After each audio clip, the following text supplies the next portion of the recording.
Alex parked his car in the gravel lot outside the ranger station, its small wooden structure blending into the surrounding forest. As he stepped out, the crisp mountain air filled his lungs, a welcome change from the stifling atmosphere of his apartment back in the city. He slung his backpack over his shoulder and approached a bulletin board mounted near the station entrance.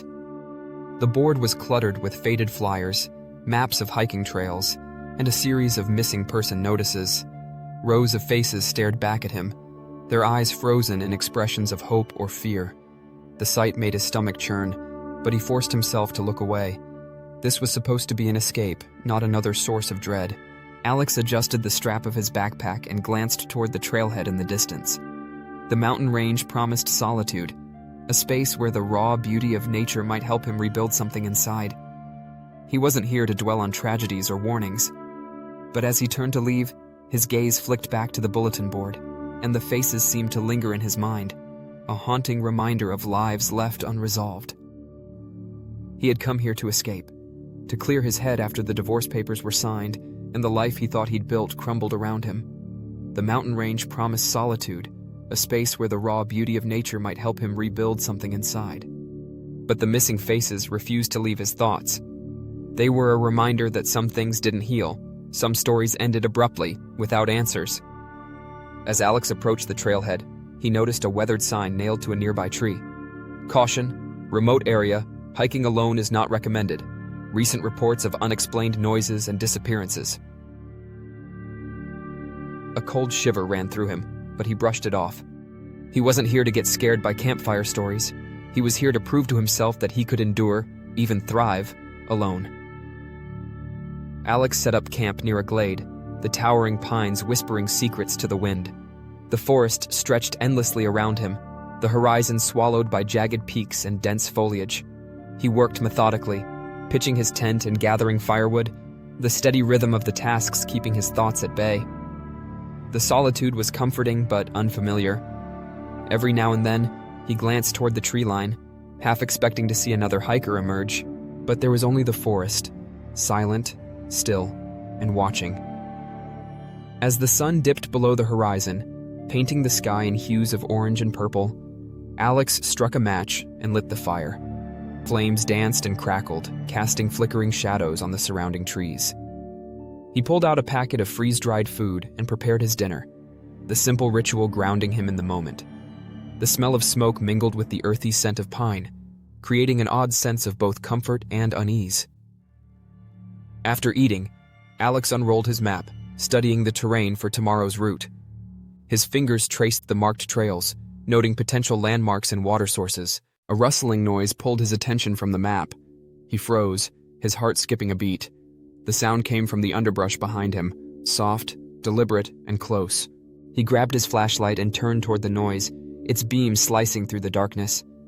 The forest revealed nothing but swaying branches and scattered leaves.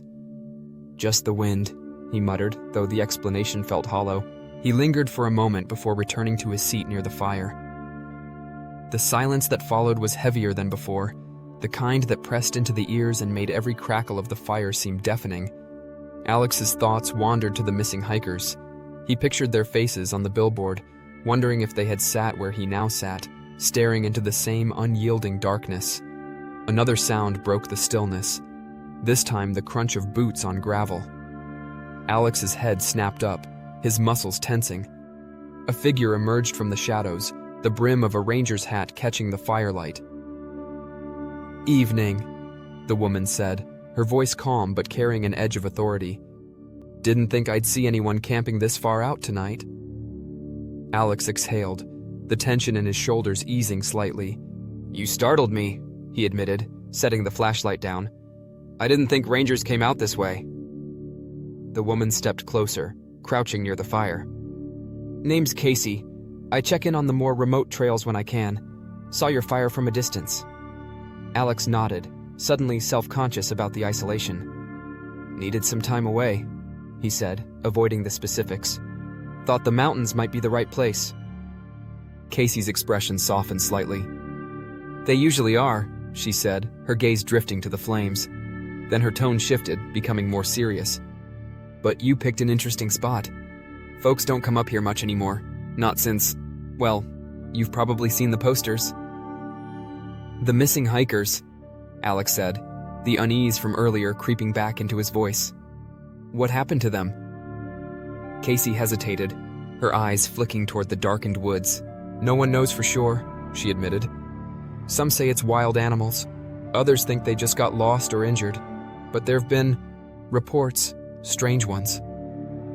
Alex leaned forward, his curiosity piqued. What kind of reports? Casey's voice dropped, barely above a whisper. Hikers hearing cries for help that lead them off trail. Then nothing. No bodies, no gear, no trace. Just gone. She straightened, brushing dirt from her knees. All I'll say is this. Stay sharp. Trust your gut, not your ears. And if you hear anything unusual, don't follow it.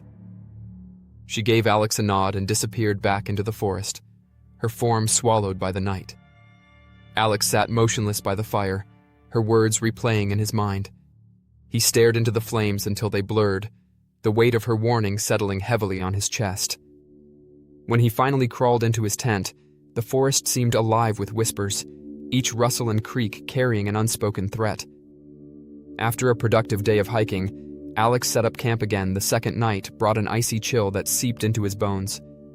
He sat closer to the fire, its warmth struggling to hold back the encroaching cold. The forest around him was unnervingly quiet, as if every living thing had retreated, leaving him alone in an endless void. Alex's breath puffed in the frigid air, his gaze fixed on the dancing flames. He tried to focus on mundane tasks, repacking his gear, adjusting his boots, but the silence pressed on him like a weight. Then he heard it, a faint, distant cry. Help! Somebody, please! Alex froze, his hand gripping the edge of his jacket. The voice was faint, but unmistakably human. It sounded far off, distorted by the forest, but the desperation in the tone was clear. He stood, grabbing his flashlight, his heart pounding in his chest. His mind raced with possibilities. Could it be one of the missing hikers? A stranded camper? He glanced toward the darkened woods, hesitating. Casey's warning echoed in his mind. Trust your gut, not your ears. But what if it was real? What if someone's life depended on him? The cry came again, louder this time. Please, over here! Adrenaline surged, and Alex made his decision. He pocketed his emergency whistle, slung his flashlight, and set off toward the sound. The beam of light wavered as he moved, illuminating gnarled roots and twisted branches. The forest seemed to close in around him, the trees standing like sentinels in the dark.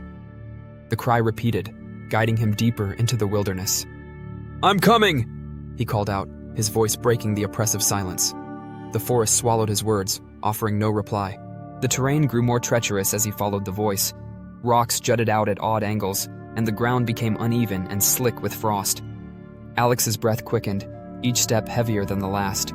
The cry came again, impossibly close now. Help me! Alex stopped, scanning the area with his flashlight. The beam landed on a cluster of bushes, their branches trembling slightly. He stepped closer, his pulse thundering in his ears. Hello? Are you there? He asked, his voice tentative. The bushes rustled, but no one emerged. The air felt heavier, the kind of stillness that signaled something was deeply wrong. Alex's fingers tightened around the flashlight as unease clawed at his gut. He took another cautious step forward, peering into the darkness. Please, the voice whimpered, now directly behind him. Alex whipped around, the flashlight beam swinging wildly. There was nothing there, just the trees and the shadows they cast. His breath hitched, and a cold sweat slicked his palms. The cry came again, this time from his left, but lower, quieter, as if mocking him. Who's there? Alex demanded, his voice trembling. Show yourself! The forest offered no reply, only the rustling of unseen movements. He backed away, his every instinct screaming to retreat. The cries grew fainter, but they didn't stop. They surrounded him now, overlapping and distorting, as if coming from multiple throats at once. Each one carried a different tone, pleading, angry, terrified, all weaving together in a macabre symphony. This isn't real, Alex whispered, his voice barely audible over the cacophony. He stumbled, nearly losing his footing on the uneven ground. The beam of his flashlight flickered. casting fleeting shadows that seemed to shift and move on their own. Finally, the cries stopped. The silence that followed was absolute, suffocating. Alex stood frozen, his heart hammering as his eyes darted around the darkened forest. He swallowed hard, his throat dry as sandpaper. He turned and retraced his steps as quickly as he dared, the memory of the cries lingering in his ears. When he stumbled back into camp, he collapsed by the fire, his chest heaving. The flames seemed weaker now, their glow barely keeping the darkness at bay. He sat there for hours, clutching the emergency whistle and staring into the forest, afraid to close his eyes. Whatever he had heard, or imagined, was out there, watching, waiting. Over the next day, Alex pressed deeper into the mountains, trying to shake off the previous night's experience. But the cries followed him. They were sporadic at first, faint whispers on the wind. Then they grew louder, closer. By the third day, they mimicked more than just strangers' voices. He heard his ex-wife calling his name, her voice trembling with fear. He froze, his breath catching in his throat. She couldn't be here. This was impossible. "Alex, it's me, please." The sound twisted something deep inside him. His divorce had left scars he wasn't ready to face. The guilt, the anger, the loneliness, they all surged forward, clouding his thoughts. He followed the voice again, his heart pounding, only to find nothing but empty forest. That night, Alex stumbled across an abandoned campsite. A torn tent flapped in the wind, its fabric shredded. Among the debris, he found a journal. Its pages were damp and smudged, but one entry was still legible. "It's not human. It knows our fears, our memories. Don't follow the cries. Don't trust your ears." The words sent a chill through Alex. He clutched the journal tightly, his eyes darting to the darkened woods. By the fourth night, Alex's exhaustion was palpable. His body ached and his mind teetered on the edge of collapse. Sleep had eluded him for days, replaced by a growing paranoia that something unseen was always watching. Every snapped twig, every whisper of wind, sent his heart racing. The forest felt alive, shifting and breathing as if conspiring against him. He sat by the dim glow of his fire, its light barely piercing the oppressive darkness. The trees seemed closer tonight, their jagged silhouettes pressing in. Alex's hands trembled as he clutched his emergency whistle, his only semblance of protection. A primal instinct told him he wasn't alone. Then it came. The first sound was subtle, almost imperceptible. A rustle of leaves, a faint scrape against bark. Alex froze, his breath caught in his throat. Slowly he scanned the forest with his flashlight. The beam trembled in his unsteady grip, sweeping over the underbrush and shadowed trunks. For a moment, all was still. A low, guttural growl broke the silence, sending a jolt of terror through Alex. The sound wasn't animal, nor was it human. It was something in between, a distorted imitation of a predator's snarl. He swung the flashlight toward the sound, the beam catching movement. Something shifted between the trees, a shadow that didn't belong. It moved unnaturally, fluid and erratic, as if its form couldn't decide what it wanted to be. Alex's pulse thundered in his ears as he rose slowly to his feet, the whistle clutched tightly in one hand. The creature stepped into the edge of the firelight, its appearance a grotesque mockery of nature. Its body shimmered and shifted, blending with its surroundings like a living mirage. Its limbs were elongated and crooked, as though assembled from pieces of different animals. But its face was the worst. It lacked true features, its surface smooth and reflective, like a black mirror. Yet, as Alex stared, he swore he saw glimpses of faces flickering across it. His own, his ex-wife's, and others he didn't recognize. The effect was hypnotic and horrifying. Then it spoke. "Help me!"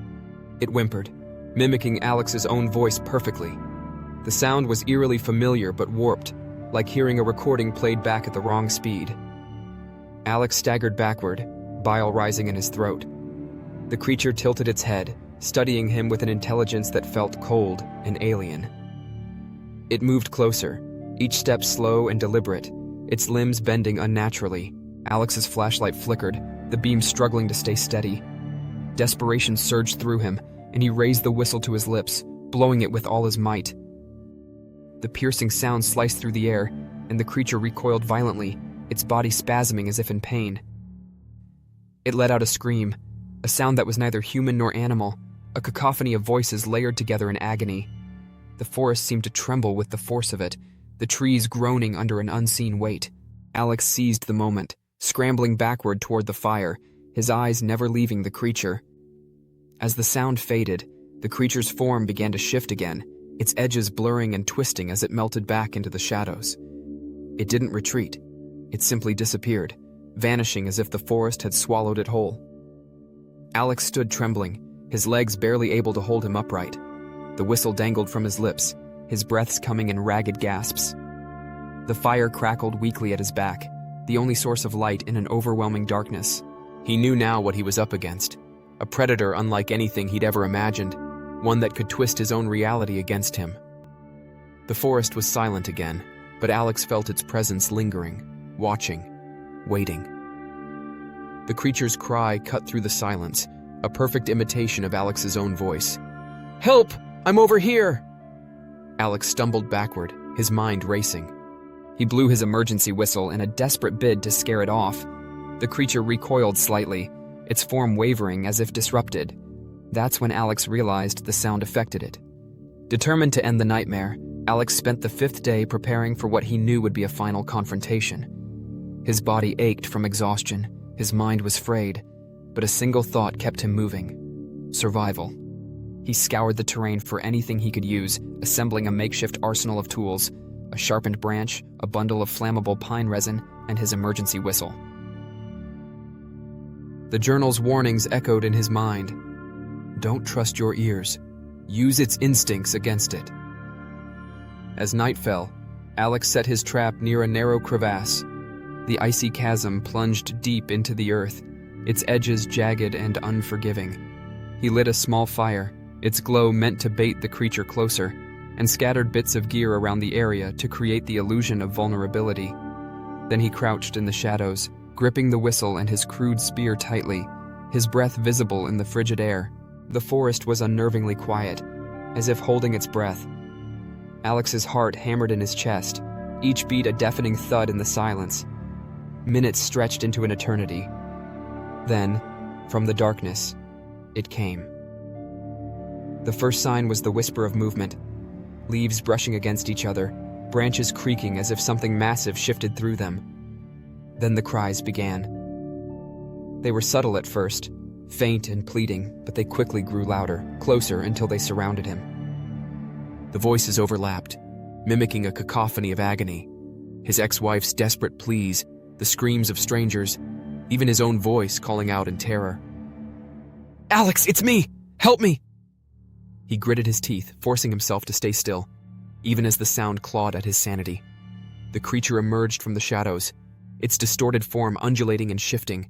Its reflective surface caught the firelight, casting an otherworldly glow. Faces flickered across its body like grotesque masks, each one twisted in anguish. The creature paused, studying the scene Alex had created. It tilted its head, its movements jerky and unnatural, before stepping toward the fire. Alex waited, every muscle in his body tensed. When the creature was close enough, he blew the whistle with all his might. The high-pitched shriek cut through the air, and the creature let out an ear-splitting roar, its body convulsing violently. It turned toward him, its reflective surface rippling as if alive. Then it lunged.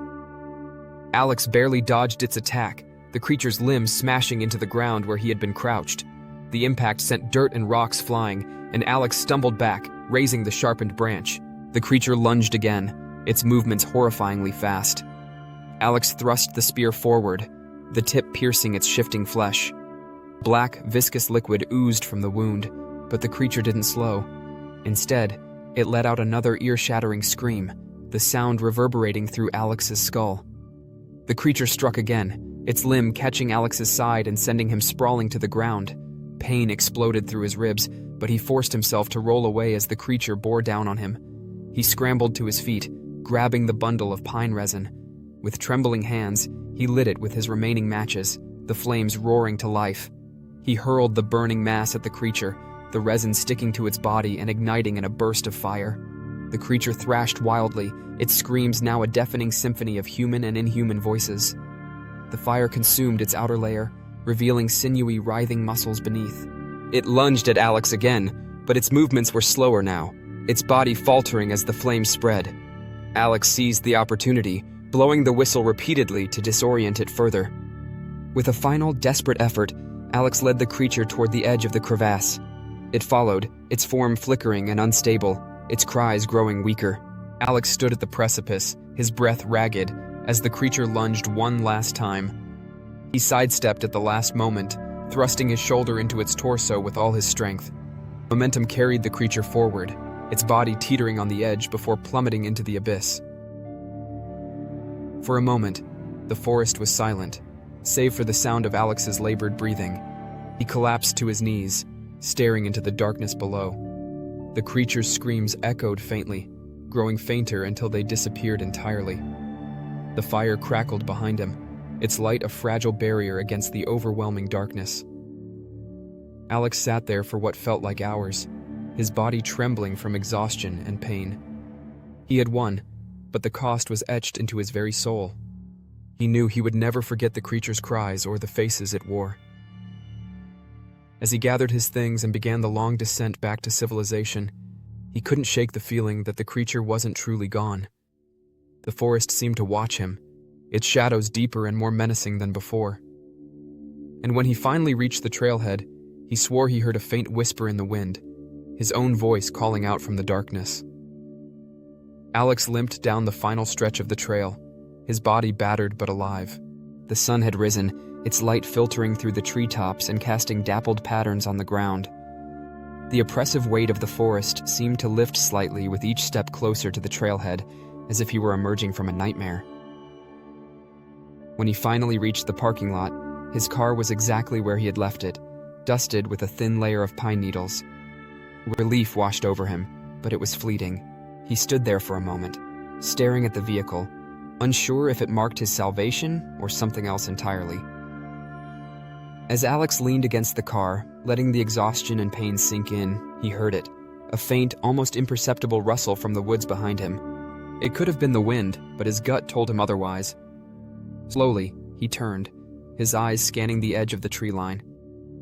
At first, there was nothing, just shadows and the soft sway of branches.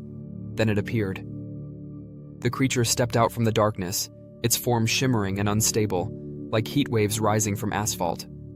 Its reflective surface caught the morning light, the faint outlines of faces flickering across its body. One face lingered longer than the rest, his own. Alex froze, his breath catching in his throat. His hands trembled as he fumbled for his whistle, but the creature didn't move closer. Instead, it tilted its head, its distorted features twisting into something resembling curiosity. Then it spoke, its voice a perfect mimicry of Alex's own. "Leaving so soon. Alex?" The words sent a chill down his spine, colder than the mountain air. Alex's legs felt rooted to the ground, his body screaming at him to run, but he couldn't move. The creature's reflective surface shimmered again, and this time, it spoke in a voice that wasn't his. "We'll meet again." With that, it turned and loped back into the woods, its movements fluid and unnatural. Within moments, it was gone, swallowed by the shadows, as if it had never been there at all. The forest was silent again, but the oppressive feeling lingered, heavier than ever. Alex didn't wait to catch his breath. He wrenched the car door open, throwing himself inside and locking the doors in one swift motion. His hands shook as he started the engine, the hum of the car a fragile comfort. The mountain range receded in his rearview mirror as he sped away, but no matter how far he drove, he couldn't shake the feeling that he was still being watched. The creature's parting words echoed in his mind, a chilling reminder that this was far from over. I hope you enjoyed the video. Please remember to like and subscribe or even leave a comment.